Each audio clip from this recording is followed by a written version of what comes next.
Today, we're here with Mike Dean, one of Sierra Pacific Home and Comfort's senior service technicians. And Mike's going to be installing an iWave for better indoor air quality. Watch and see how it works. Mike, how does the iWave work?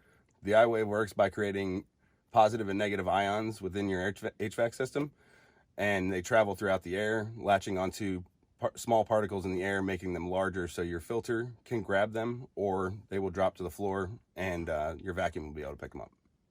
Excellent. So that makes the air cleaner for us. Yes, it does.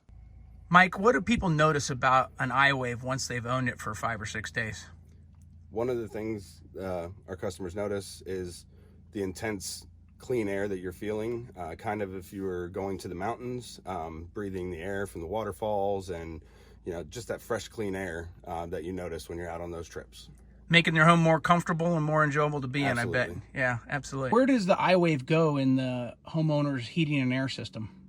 Well, we're going to be installing this one today in your blower cabinet of your heating system, and we're going to be wiring it to the blower control board to give it power.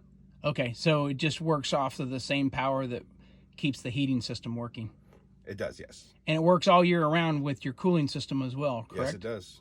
Okay, so all your indoor air quality. Yep. Excellent, Yes, thank you. Sierra Pacific Solar Heating and Air, the guys in the big red trucks.